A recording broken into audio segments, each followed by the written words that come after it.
Super Rugby Pacific 2022, the first season of this new revamped Super Rugby competition. The Aussie teams, the Kiwi teams, plus Moana Pasifika and the Fijian Drua, who are the favourites for this competition. We'll have a look through some of the bookies' odds for this, as I said, kind of inaugural season. Fingers crossed everything goes ahead. It's supposed to kick off the 18th of February, so not that long to go, just over a month's time, when we'll see Moana Pasifika taking on my Blues from Mount Smart Stadium. Hopefully I can get along to that one, because it could be a pretty cracking game, as I said, assuming everything kind of goes ahead.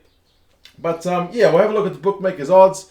Bookmakers' odds you can kind of take with a little bit of a grain of salt, because remember, these guys are looking to make money off you as their kind of primary deal. But yeah, they're kind of indicative of where people's thinking and the odds are at. But yeah, we'll go through the odds and you guys can let me know your thoughts on how well these teams stack up.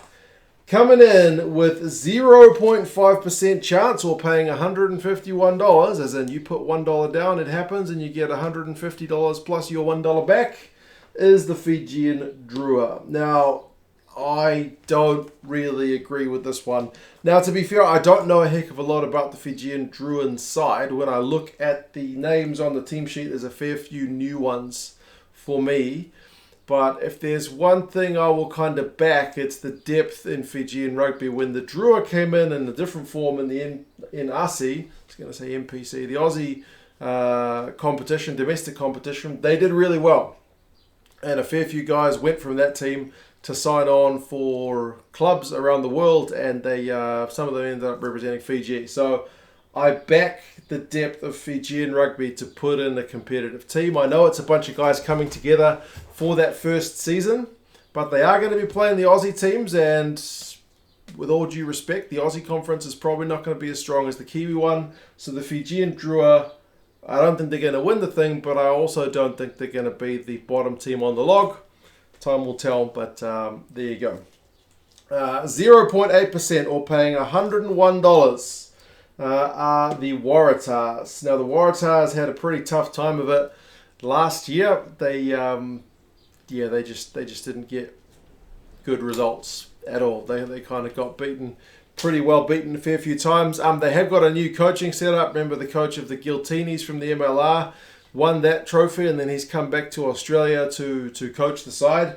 They got the likes of Michael Hooper and a few other guys back, so it should be a stronger side than what we've seen. But there's a heck of a lot of changes from that Waratahs roster for 2022. A lot of guys gone out, a lot of new guys come in, so it's probably going to be a bit of a transitional year.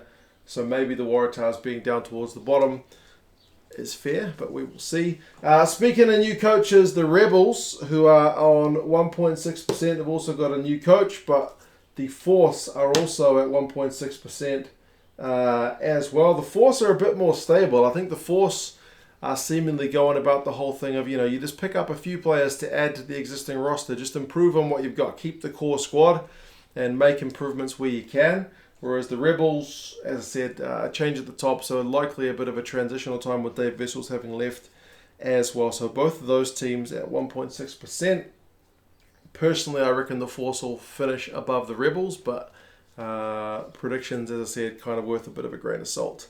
2.6% is the other new team, that's Moana Pasifika. I reckon they could have a pretty tough first season.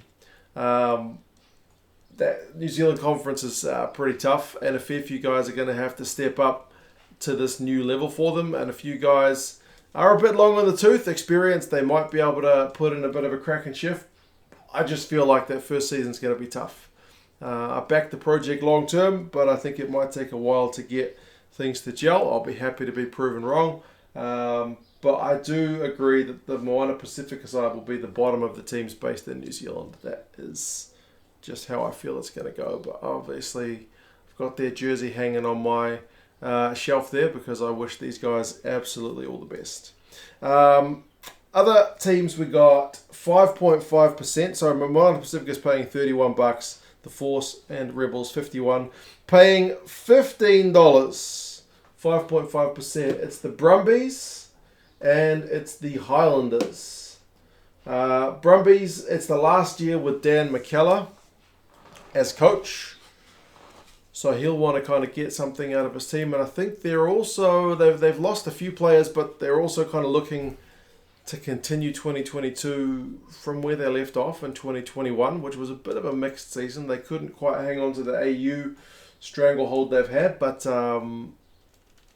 yeah, they're certainly ranked above the Rebels, Force and Tars based on what we've seen for them last year. The Highlanders, likewise, a few chopping and changing in terms of personnel. Was it going to be rebuilding? Can we expect them to be competitive first year?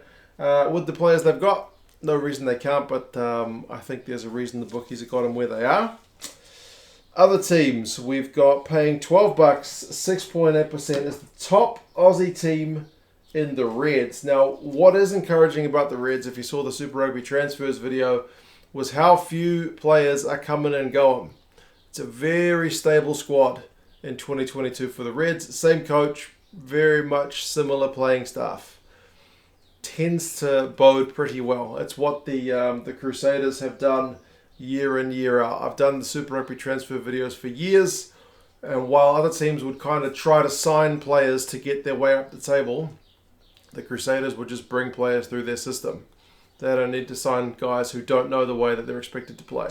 So, yeah, I think that bodes well for the Reds, but as always, time will be the one that tells. Paying $8, it's the Hurricanes.